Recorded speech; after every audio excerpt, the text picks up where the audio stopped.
Hello and welcome to episode 294 of the 77 Club. Harry, start with the socials.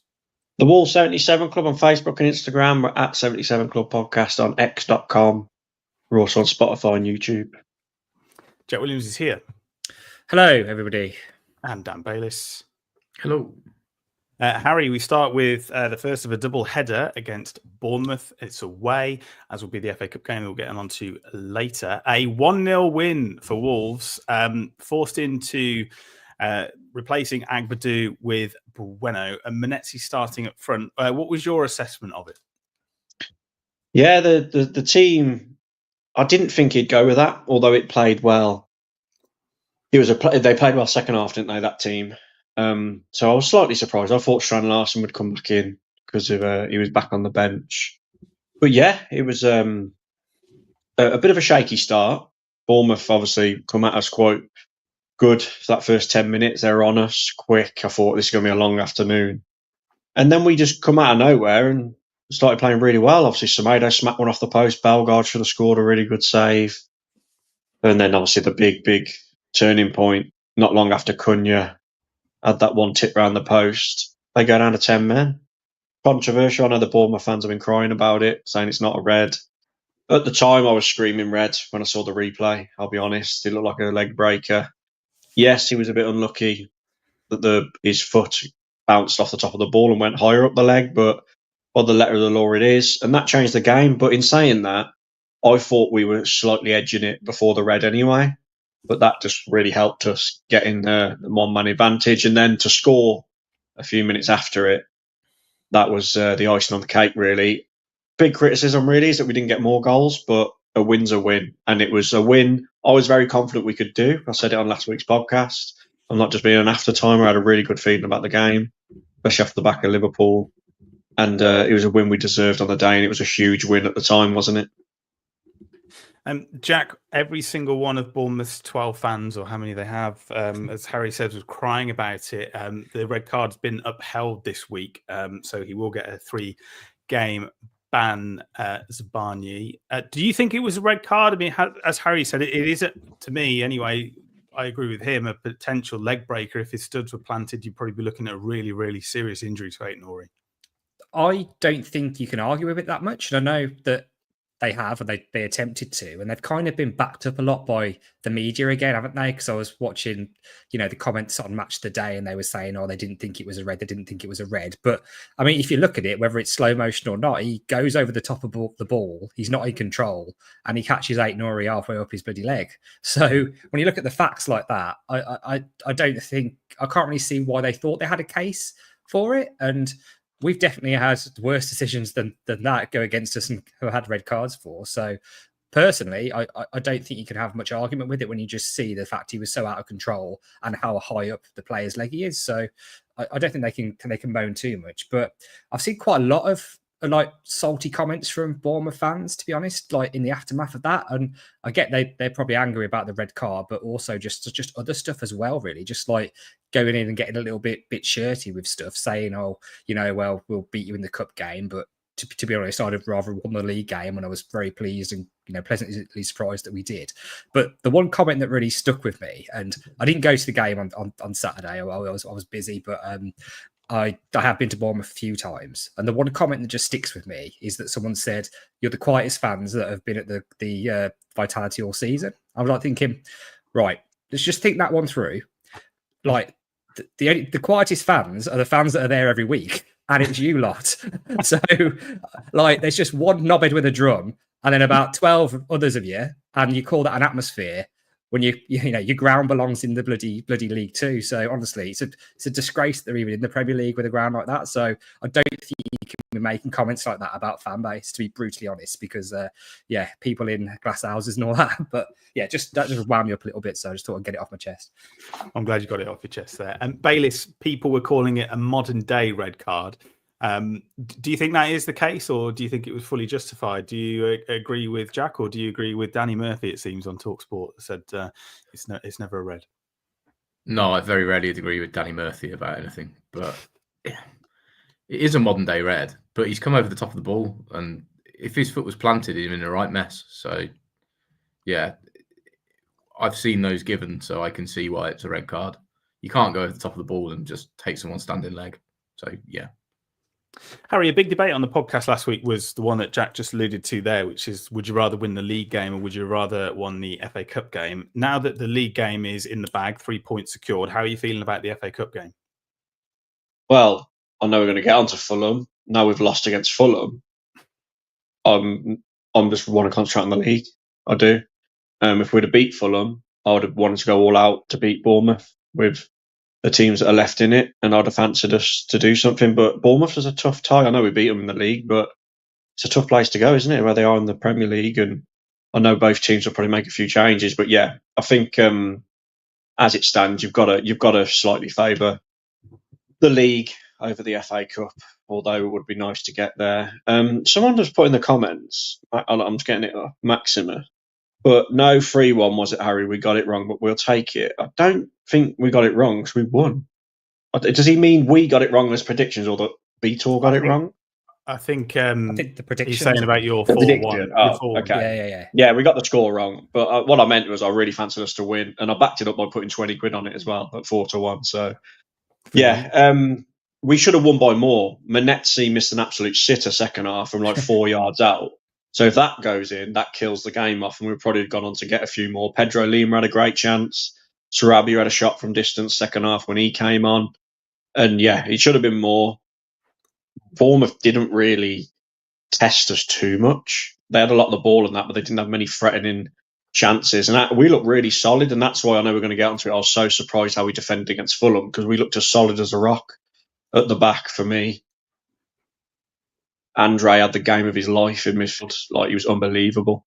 And yeah, it was a perfect away performance, really, apart from, as I've said, we didn't kill it off. Good to see Strand Larsen come on as well. I thought he did okay when he come on, and that's why I thought he would have started at Fulham. And yeah, and a really good thing that Vitor did, he learned from previous mistakes, because João Gomez got a silly yellow card.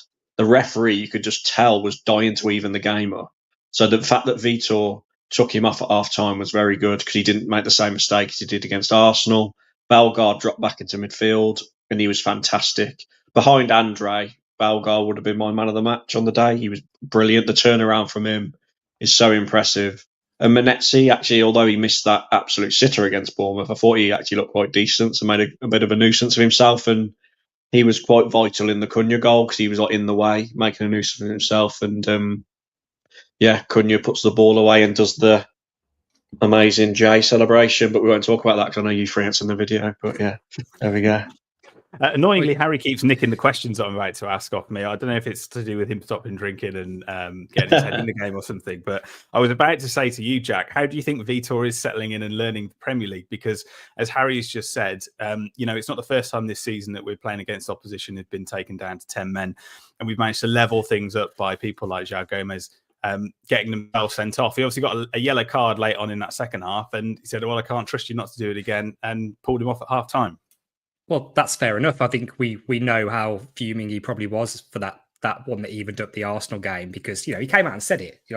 He doesn't leave much to the imagination, does he? You can sort of tell by the way he speaks and his body language. So I think it's just one of those where he just had to for his own peace of mind more than anything. Because if the same thing was to happen again, then the fingers will not just be pointed at João Gomez, they'll be pointed at him, because he hasn't learned from his mistakes. And I think Wolves fans, we know there's obviously going to be a bit of a learning curve for him and for the players as well under new leadership. But one of the frustrating things under the Gary O'Neill reign was the fact that he didn't seem to learn from his mistakes. So just used to keep saying, we're going to do this, we're going to do it this way, even though we were losing every week. So I think it's nice to see. And with Vitor coming in, like, I think I'm very pleased overall. I know if you look at the results on paper, they'll look a bit hit and miss, because it's like win, lose, win. It's a bit all over the shop, isn't it? It's a bit erratic, but that's probably kind of down to the players we've got and maybe his management style. But it's wins that get you away from the relegation zone, and it's better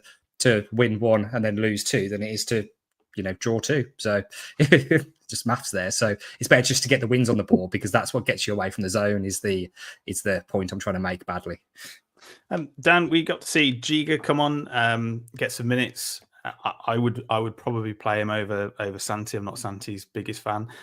How well do you think he did? And also at sort of 10, 15 minutes as well for Pedro Lima, who may well prove very important come next season with Nelson Semedo's future in doubt as well. Yeah, I think the young kids especially have done a good job when they've come in. I know Gomez is injured now, but Rodrigo Gomez has been very good. Lima looks keen, and that's always a good thing, right? They want to play for the club and they want to stake a claim, so that's a fantastic place to be. The other lad didn't get as much time as I'd liked to really give an opinion. The only one that I've really struggled with at the moment is the Zimbabwean Thomas Frankowski. You'd expect him to put one of them away, wouldn't you, Harry? I suppose. I mean, you've touched on it already. But yeah, I mean, hopefully it's not a sign of things to come. But let's move on to Fulham. Fulham had not won at Molineux in 40 years. Harry, a complete balls up at the beginning of the first half, and exactly the same thing beginning of the second half. I mean, you must be so frustrated if you're Vitor Pereira, having worked on the training ground, preparing for matches, doing all the analysis, everything else that goes alongside it, crunching all the data, and then you're 1-0 down in the first and 46th minutes. Yeah, well, first of all, I just want to say Molineux was obviously very empty. Obviously, we know Fulham don't bring many, and the atmosphere from the off just felt flat. I think the players, because we'd beat Bournemouth and results went our way Saturday with Ipswich and Leicester losing 4-1 and 4-0, I kind of got that vibe, especially when you've seen Fulham's lineup as well. They'd made 5 changes, dropped a lot of their starters. I think they had an eye on the FA Cup. I think it was just that mentally they just didn't look up for it and weren't up for it, and then mix that in with a goal after a minute, the atmosphere drops even more. And I thought it was offside. I really did. Seeing the replays back, it looked like his toe was off. They didn't check it for long, but it was given. And I thought we responded quite well after the goal, and we was on top. And obviously we eventually got the equaliser. But second half, we were shocking. We didn't create anything. And as I say, Molineux didn't help things. But at the same time, when you can see the goal after 60 seconds in either half, it's very hard to get behind the lads because you're like, bloody hell, really? Well, it's just schoolboy stuff, isn't it? I know Vitor referenced it in his press conference, just saying how poor that was. And like I said, for how solid we were against Bournemouth, I just can't believe we were that sloppy for those 2 moments against Fulham. And they're a good team, Fulham, and they sat back and shithoused it second half, did very well tactically. Marco Silva, their manager. Obviously, Adama caused us problems. Good assists for the second goal. I thought Raul should have scored when he come on as well. Had 2 really big chances, so it could have been 3 or 4 to Fulham in the end. And Muniz, their backup striker, who got the winner, played well as well. And obviously Sessegnon, I think it was his first start in a long time. And obviously he ends up getting a goal. And yeah, we played a good Fulham team. We're a bit hot and cold at the moment, but they did a job on us. And we had to win that, in my opinion, because we needed to get that 8-point gap, kind of really get that safety. But I think it's dragged us back in to worrying a bit. I know we're recording this as Ipswich are playing. They're losing at time of recording, which is good. But if Leicester could win, they're not. They draw 2-2. Well, obviously, it's a later podcast, so by the time you listen to this, you'll know how they get on. But the point is, we should have won because we can't just keep relying on Ipswich and Leicester losing. Leicester play West Ham, and they can easily pick up wins. And we've got to be beating the likes of Fulham at home because if we don't, we deserve to go down. Jack, I think you were the one that messaged the group and said, I think it's time to end the Manezzi experiment now. Obviously, he started to front again. I mean, to be honest, Strand Larsen came on and I thought he was dog shit. I really didn't think he was honest at all. He was holding up the ball maybe slightly better than Manezzi was, but I just expect more from him. You know, the size of him, he just doesn't, the ball doesn't stick to him or anything. I called him out straight away. I think he did hold up the ball well on a couple of occasions. The problem I have is that I think, like Harry, we went 1-0 down, whatever, stupid, weren't switched on, but then we responded really, really well to that. And if anything, leading up to the goal, we were all over them, absolutely battering them. And then we get back to 1-1, and we just seem to then take the foot off the pedal a little bit and sort of let them back into the game. And then I think when they scored that second one again, did exactly the same thing at the start of the second half of that they did at the start of the first half. It just like massively took the wind out of our sails, and we were like, we panicked because we were out of ideas, really, because even when we got it back to 1-1, I still thought there's a fair chance we could win that game with the way we were playing. Like I really thought it was a case of that there's points to be had here.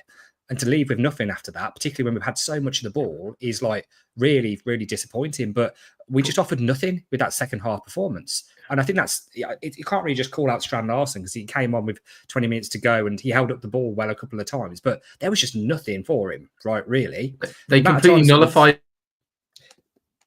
Dan's muting himself while interrupting me. That's a new one. I didn't mute myself. They nullified us completely.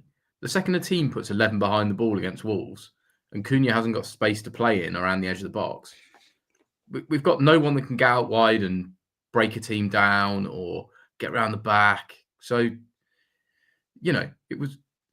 we could have played all night and we would not have scored that afternoon. We didn't really create a proper chance, did we? That's the frustrating thing. It just was such a poor performance from such a position of promise, despite the setbacks that we had.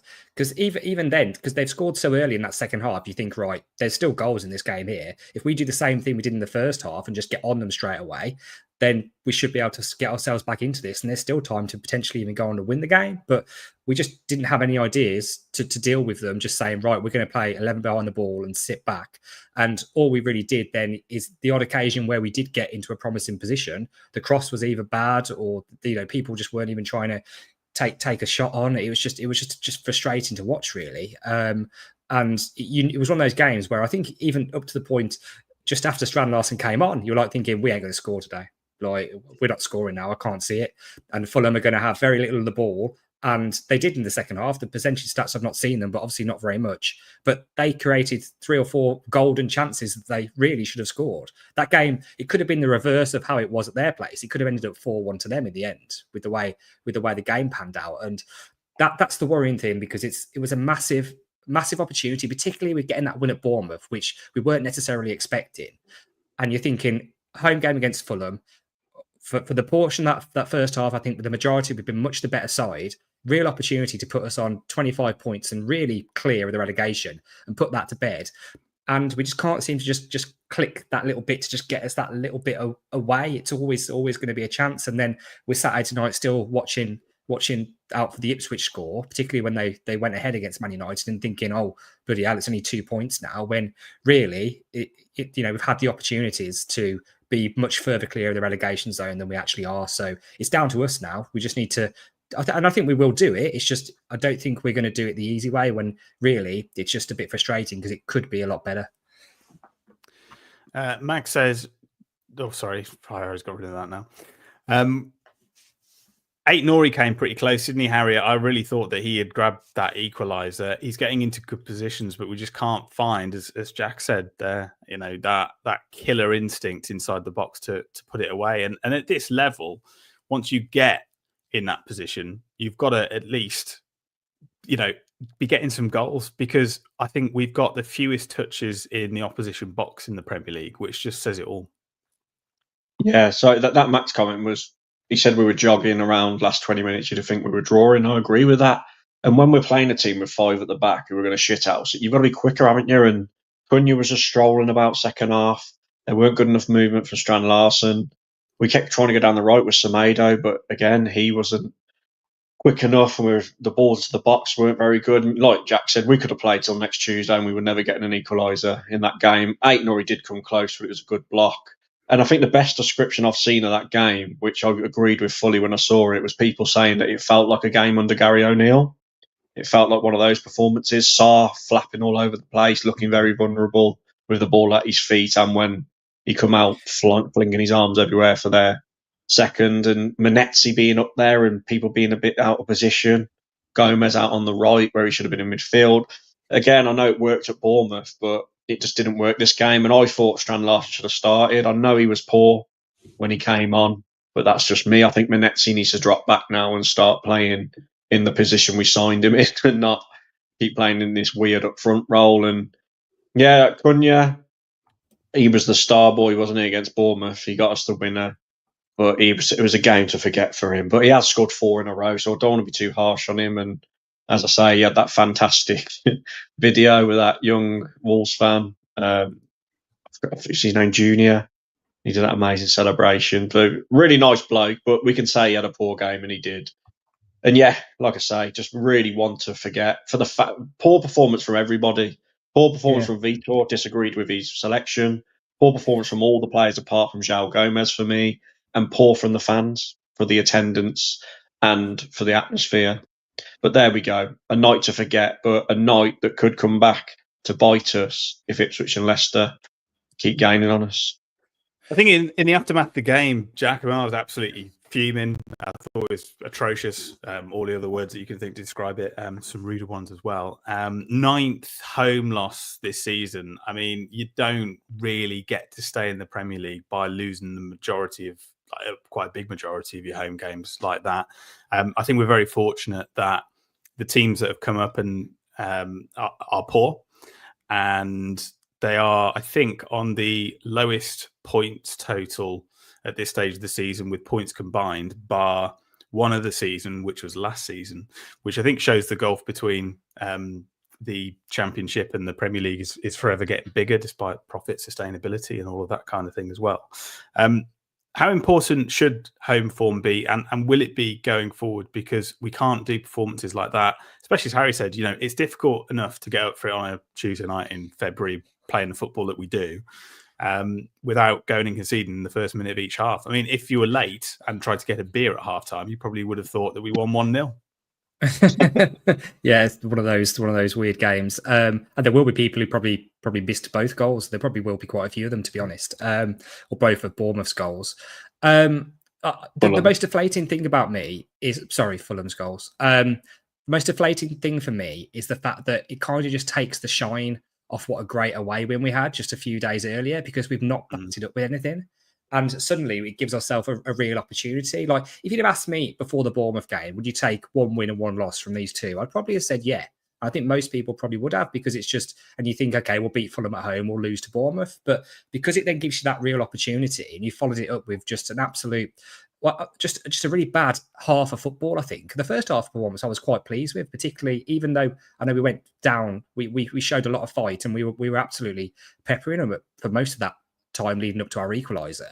So it's just that inconsistency that is really frustrating. And I don't know about you guys, but I just, as I said, even after about 70 minutes last night, I just felt deflated, because I was just thinking we had scoring here, and this is a real missed opportunity with the way that some of these spells have gone, particularly when you're playing at home. And so, yeah, our home form does need to improve, and it's just the fact that they can wipe out these good things you do on the road, which is notoriously a lot harder to do in the Premier League. Yeah. Thinking back to Vitor and his team selection, I was relatively pleased with it. But then you look at what Bournemouth did. So I keep saying Bournemouth, getting mixed up. Fulham did.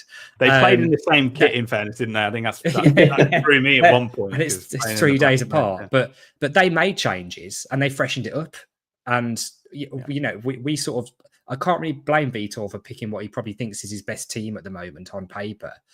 But, maybe we needed some sort of different, fresh ideas. But then, our bench was probably a little bit weak with all the injuries we've got. Matthias Mane. Yeah. So 17-year-old.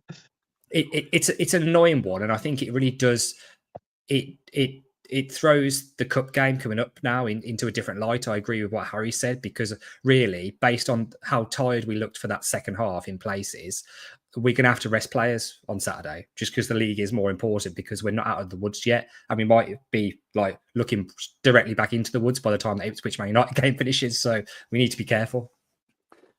Bayliss, Callum says other players need to step up when Cunha isn't on it. Can't just rely on him, or we are down. Do you agree with that? Do you think that too much pressure is on him? I mean, he's been given a little bit of a free roll, hasn't he? And do what you want. Just on that off chance, out of the 90 minutes, he'll have a couple of seconds of magic and get the goals that we need. Yeah, well, I think the problem is that we've got no one else that really creates too much. I can't pick out many Wolves players that you think, they can change the game. João Gomez, potentially, every now and again. But there aren't any world beaters, and we haven't technically got a proper striker. We've got Strand Larsen to an extent who scored a few goals, but I wouldn't call him a demon in front of the goal, would you? 7 goals. So, yeah, it's not keep you up. create chances. It's Well, he'd have been a top scorer the last 5 years, I think, with 7. It says it we're all. we're in the proper shit now. No, we need another out-and-out striker. We have since Raul had his injury, and I don't think we've ever properly got one in. Harry, a player that's made obviously an instant impact, and it just proves that we really have missed him with the Fulham game, is Agbadou. Do you think there's a lot of pressure on him at the moment? Because, I mean, we have looked a much, much better side defensively with him in the 11.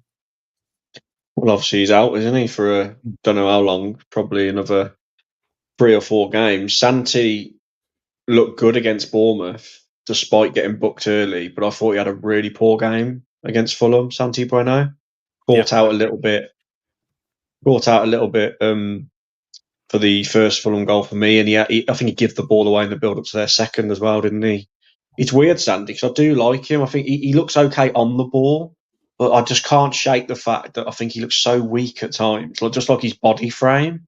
He's quite a skinny bloke, anyway, which is weird to say. But especially when you see the likes of Agbadou play there, and then you see Santi play there, it's just chalk and cheese, isn't it? In terms of strength and power and leadership. But I think he's had a good season, though, Santi. He gets a lot of stick, and I get it, I do. But I think he's had to fill in. He was like 4th choice centre-back, and he's done a decent job. But yeah, the pressure's on him now. And when Giga come on against Bournemouth, I thought he looked quite shaky when he come on. I know he's only 22, and it's a bit unfair to judge him off 10 minutes. But when we give him a chance, we'll probably see a full 90 minutes from him at the weekend against Bournemouth in the Cup. But yeah, one to forget. Agbadou being out is a massive blow. I thought we'd that's why a lot of people didn't think we'd get anything at Bournemouth, innit? Because we had no Agbadou. And I think we missed Agbadou a lot against Fulham. We really did. If he plays that game, I think the result's different. Stephen says Bueno is not a Premier League player. Disagreeing with Harry there somewhat. Dan says, I can't believe how social media sometimes can turn on Manetzi so quick saying he ain't it. It's ridiculous. Nick says, don't want to be harsh on Strand Larsen for his first season in the Prem, but can't see him replacing even half of Cunha's output if and when he goes this summer. Is that a fair assessment of Strand Larsen, Jack? I know we've had that sort of debate over the weeks and months that he's been here. I think Glenn Hoddle was on comms for TNT last night, seeing some clips on social media, and he was saying that he sees Strand Larsen as somebody who isn't fully developed yet, still in a development phase. Do you think that's fair? I mean, given his age, was he 25, 26? He's 25 and 7 foot tall, so that might be pushing it a little bit. But I don't think comparing Strand Larsen to Cunha, it's just he's not ever going to be a replacement because they're such sort of different types of players, aren't they? And if anything, I think that maybe sometimes the way we set up doesn't necessarily help Strand Larsen, because I think all season, particularly towards the first half of the season, pretty much we've been asking him to pretty much play up there by himself a lot of the time, and then we're angry if he doesn't hold it up, play a pass back, get in the box and score a header, even though we don't cross it in. So I think we've got very high standards from him, and I think just because of where he is, sometimes he's a bit isolated. So you think that he's the problem, and I don't necessarily think it always is. But I've defended Strand Larsen before, and I will probably continue to, because I think 7 goals so far for a player who's not played in the Premier League before is good. It's a hell of a lot better than some of the our whole team scored in previous recent seasons. So when you've got Cunha in double figures and Strand Larsen, if he can get to 10 by the end of the season, I think that's good. But yeah, it's not just a case of he can replace him. It's because there's such different players. But is he developed? I think he's pretty developed, but he just needs a bit more time to probably adjust, because exactly, first season, it's a bit I think a lot of Wolves fans are being a bit harsh on him, to be honest, and I know we've said that before in recent weeks. And then after I said that, I think it was after the Spurs game, I think we had that conversation, this Spurs away game, his performances did dip a little bit, so it kind of Jack, look at Cunha's first season for Wolves under Lopetegui. He could not hit a barn door, Cunha. Look at him now. Give Strand Larsen time. Next season, I think we'll be having a different conversation. Next season, you can't judge him off his first 7 months. Clip it up. No, Cunha was shit when he first come in, and now he's one of the highest regarded players in the Premier League. Yeah. Tom says Santi is a good squad player. Mosquera, Agbadou, Doc, Totti are ahead of him. Harry, you did put a tweet out, I think, before the Fulham game, in fairness, which is what we're talking about, saying that all of the wins this season had come against... he played in all of the wins this season. He's the only centre-back to do so. I think with Mosquera and Agbadou and him, there'd be a force to be reckoned with as a three. It's probably their left-sided... colleague, I suppose, that people are making the point in the comments saying that why wouldn't we try Aït-Nouri in front three? He seems to be doing crap everywhere else. Why not try him there? We had a good spell there under O'Neill, didn't he, when we were desperate, if you remember? Ironically, when we beat Fulham 2-1 last season at home, he was really good in the front three. He had a few games there, but no, I don't think that'll happen. I think you've got to stop disrespecting my boy Matt Doherty as well. I think he's cemented that right centre-back down. He'll probably be captain next season in that right centre-back. But I do get your point. I think Mosquera will be fighting for that place next season. Am I cutting out, lads? Because you're all looking at me weird. A little, once or twice, but it's fine. Carry on. Oh, that's right. Yeah, my internet's shit, as we all know. But yeah, I forgot what I was on about now. Carry on.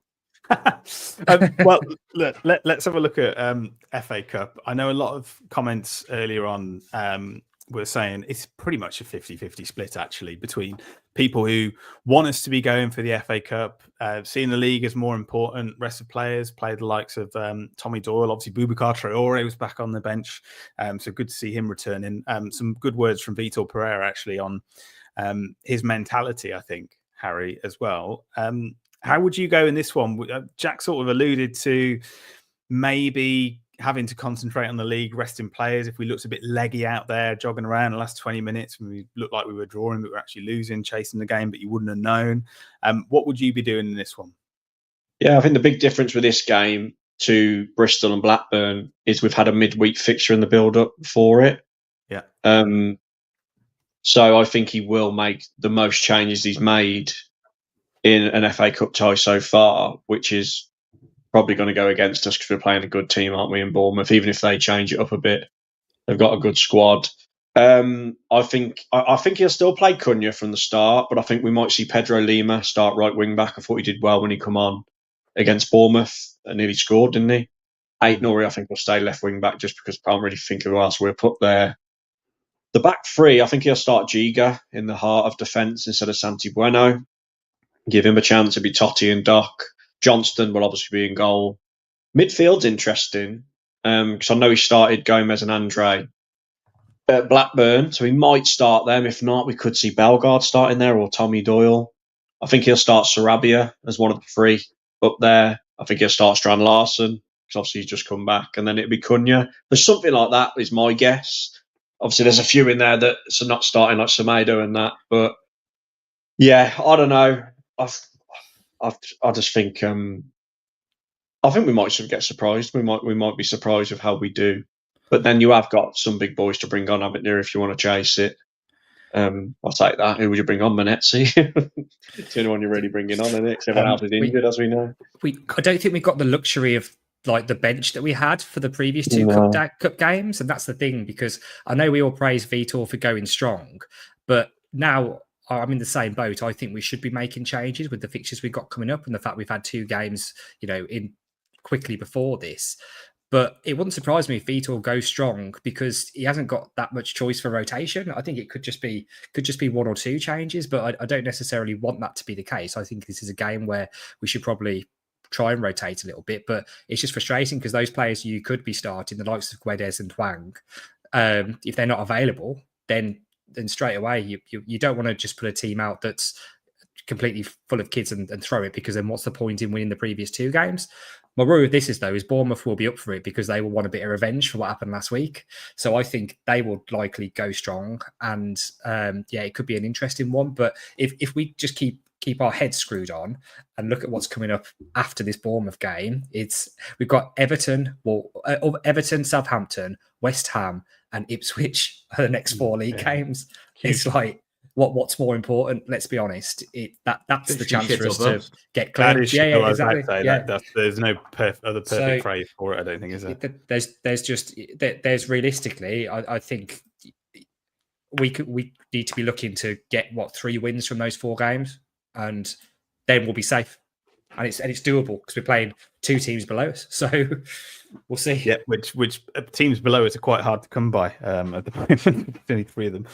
We want your score predictions in the chat. I'm just going to come to you though first, Bayliss. It will be Agbadu, Rodrigo Gomez, Hwang, and Guedes who will be out, so won't be able to call on their services. Are you going along the same lines as what Harry said, or are you thinking something different? I think he's going to have no choice but to make some changes, or else everyone's going to be knackered for upcoming league games. So he's going to have to make changes.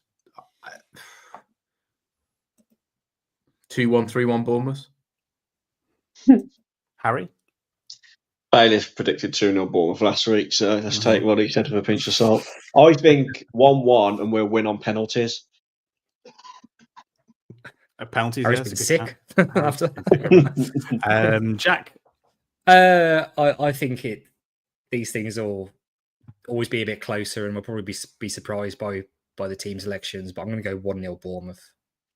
1-0 Bournemouth. But an incredibly boring game of football. Stephen says 3-0 to Bournemouth. Dan says Hart says 2-2, winning extra time. Head says 4-2 Bournemouth. Tom is saying Bournemouth to win 2-1. Max says loves to blag it on pens. We'll make 3 or 4 changes. I mean, I can see us winning. I can see penalties. I don't think they're going to smash us, to be honest. It just depends what sort of Bournemouth team is put out. You know, as Jack said, they're going to be looking for a little bit of revenge. So it'd be interesting to see what they do. Good luck if you're one of the 12 people obviously going into the away end at the weekend. If you fancy winning some money, Dan's got some bets. Oh, nice little segue there. Thank you. One thing I've been impressed with in the comments, Dan from Bangkok Wolves has joined us for a live podcast. It must be like 3 a.m. in Bangkok. Probably off his Seriously tips. impressive. I've just eaten a snake. I've been to Bangkok, so right, little bet builder to kick things off. Wolves win the game. João Gomez to commit 2 or more fouls, and the away team, so Wolves have 2.5 above 2.5 cards given out.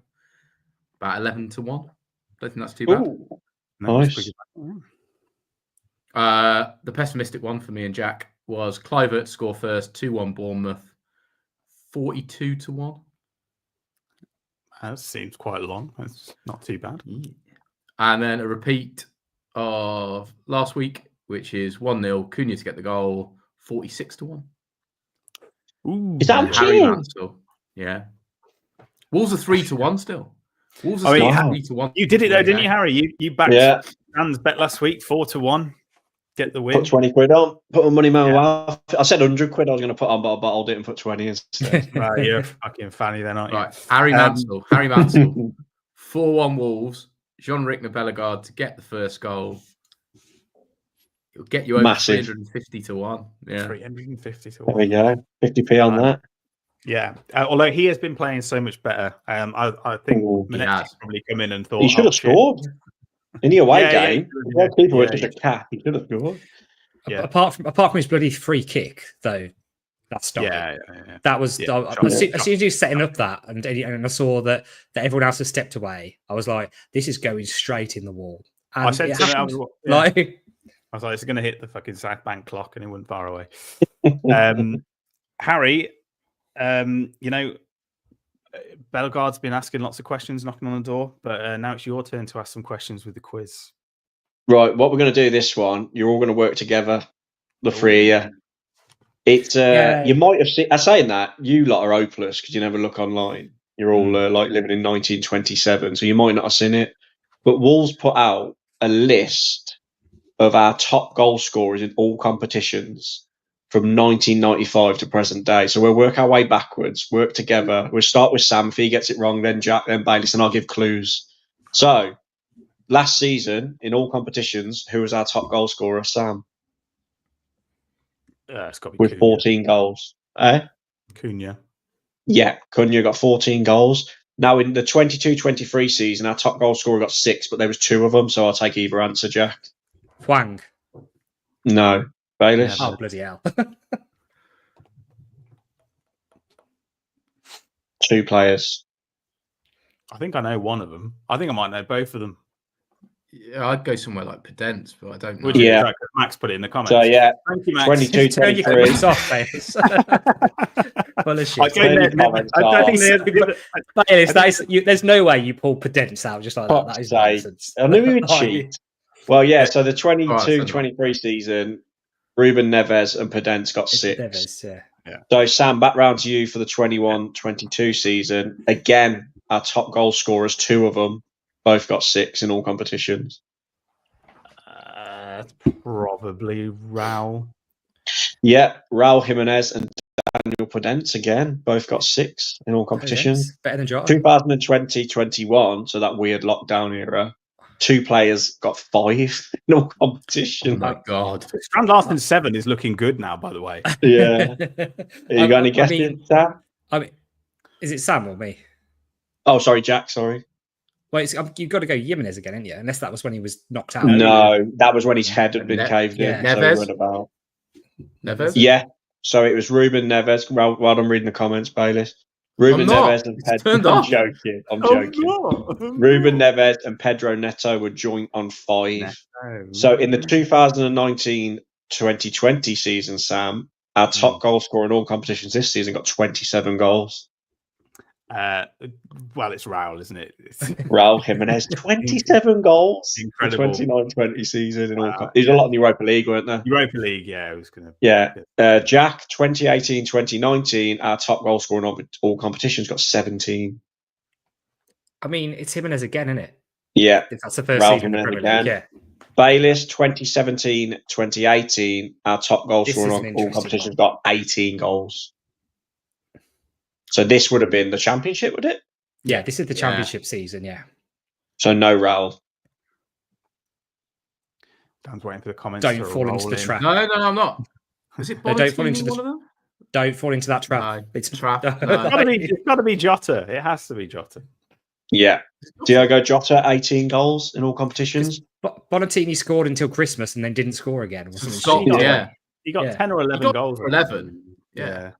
2016-2017, all competitions, 12 goals. Who was it? So this was the shit season where we come like mid-table under Lambert and Zenga.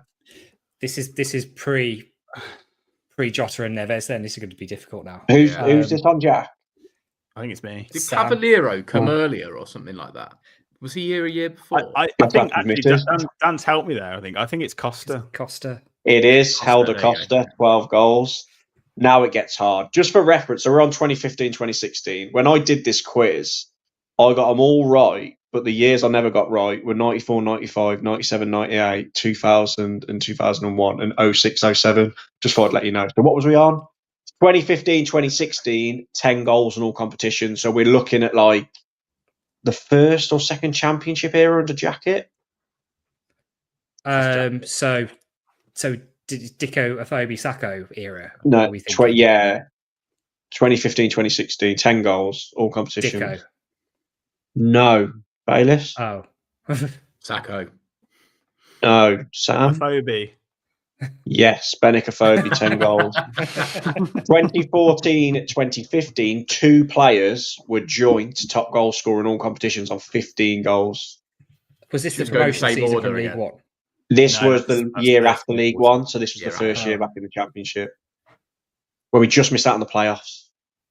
I think you said it, Jack, already. So I think it's Dicko then. Yeah, so this season, Noah Dicko and Bakary Sacco both got 15 goals. Yeah. League One season now, 2 players joint on 13 goals in all competitions. Go on, Bayliss. Dicko. No. Sam? Really? Sacco. Bakary Sacco with 13 and Lee Griffiths got 13. Oh, That's God, I about him. forgot about, yeah, I forgot about him. a little Wow. Scottish rat. Ah. 2012, 2013. So this Oh, was yeah. the year we went Relegation. down Went down. like absolute peasants. 15 goals in all competitions. I've blocked that out of my entire memory. Is it That's not bad. Sylvan Ebanks Blake? It is. Sylvan Ebanks Blake was banging in the goals that season despite us getting relegated. What a player. Mm-hmm. My favourite ever striker. 2011, 2012, 12 goals in all competitions. So the year we Stephen got Fletcher. relegated. Yes, Jack. Great shout, Jack. Great shout. 2010, 2011, 12 goals again. Would it have been Fletcher again? It was. Stephen Fletcher again. 2009, 10, That's 9 goals in all I'm going to go competitions. for Kevin Doyle. Well done, Sam. Yeah, Kevin Doyle. So down to Jack. 2008-09. Is this the year we went up? Ebanks Blake. That's Ebanks Blake. It is Ebanks Blake, 15. It starts to get a bit hard now. So 07-08, 12 goals. Oh. Kitely? No, I'm going to go for... I'm torn between Iwalumo and Andy Keogh. So I'm going to go for Andy Keogh. No. Jack? So I think Iwalumo joined on the year we went up. And I can't remember, did Ebanks Blake join before that or not? He joined in the I can't January remember. this season. Yeah, January, yeah. So he probably still scored enough in that time then. So we'll go with him. Yeah, Ebanks Blake again. 12 goals. He scored 12 or 13 for Plymouth, I think, before we signed him. This next one, 2006-07, we just missed out on the playoffs. I think it was when Albion. Was it when Albion beat us in the playoffs, actually? It was when Albion beat us in the playoffs. McCarthy's first season, I think. So this one, I could not get. In the quiz, when I did this, I could not get this for the love of money. 10 goals in all competitions. This is a very hard one. Whoever gets this, fair play. I think Dan's got it. Was it Bothroyd? No, I thought Bothroyd, but it's not. So this was when Keogh was there. Then Keogh and Kitely. It was the first season where we had all the kids and no one. We were tipped for relegation. What about Michael McIndoe? No. Very hard. This, Sam. I'll start giving clues in a minute. Is it a striker? No. Give us some clues because this is hard. Let Sam have a guess and I'll give clues. I'll go Jarvis. No. Big physical midfielder, kind of like Menezes stature. Say George. Olafignana. 10 goals. I couldn't get that one on this quiz. For the love of money. 05-06, so Hoddle era, 12 goals. Block that out because it was all 1-1 Carl draws. Court. No. Kenny Miller. 2004-05, the first year back down to the Championship, 20 goals in all competitions. Probably That's Kenny good. Miller. Kenny Miller again, isn't it? Kenny Miller again. And then again, it's 2003-04. Kenny Miller. No. No, that's Henri Camara. 8 goals. Oh, No, 8 goals. 03-04. It's not Kamara. It's not Kamara. No. Oh, shit, Kamara it's Colin committed a Cameron. barn door. Colin No. Cameron. Alex Ray. Yes, Alex Ray, 8 goals. The year we went up and won the playoffs, 24 goals. Nathan Blake. No. Ooh. Kenny Miller. Yeah, Kenny Miller again. He was on fire, Kenny Miller, around them years, wasn't he? Now, this 2001-02, I got this, but this is quite hard. 01-02, missed out by Albion, if you remember. They pipped us to second. Striker, 21 goals, all competitions. And it's not Kenny Miller. Kespear. No, he was a midfielder. Adam Proudlock. No. Good guess, though. That is a good guess. I feel like we should I'll give a know clue. there's quite a lot of goals. I'll give a clue. He tried to dink a penalty in a 5-0 win one of the games. What a famous miss, and everyone goes mad about it still. He played it for Kiddie Harris against Starport Swifts. I watched him play toward the end of his career. Fuck me, lads. I've given so many clues. Give me obscure Starport Swifts knowledge. I mean, these aren't easy. He played for Kidderminster Harriers against Starport Swifts in a friendly. He does his namesake does that silly dance with his arms. Oh my god! Every morning. Sigh. You know, I'm gonna have to tell you. Okay, his initials are DS. Dean Sturridge. Dean Sturridge. Dean Sturridge. Daniel Sturridge. 01-02, 2000 and 2001. They're getting hard now. I couldn't get this one, but 11 goals in all competitions. You've already said it a minute ago, Jack. Adam Proudlock. Yeah, I couldn't get that.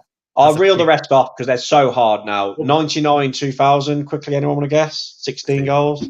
Adi Akinbaye. 98, 99. Robbie Keane. 16 goals. Yeah. 97, 98. I couldn't get this one. I couldn't get it. It was Dougie Friedman. 96, 97 with 23 goals was Steve Bull. Yeah. 95, 96, I got this one. Don Goodman, 20 goals. 94, 95, I could not get this for the love of money. It is David Kelly, 22 goals. There we go. Wow. And then before that, you just copy and paste Steve Bull. Yeah. Before 95, Steve Bull. Lovely. Well, I enjoyed that. I'm going to get how the comments go on. They couldn't get Dean Sturridge, to be fair. No. That escaped me. That did. Great, excellent. Thank you for that, Harry. We'll say goodbye to Harry Mansell, quiz extraordinaire. Cheers. Thank you so much for that. Good. Goodbye from Jack. Bye, everybody. And Bayliss. Goodbye. No flatulence or anything. Antique Roadshow. It's a goodbye from me. Goodbye.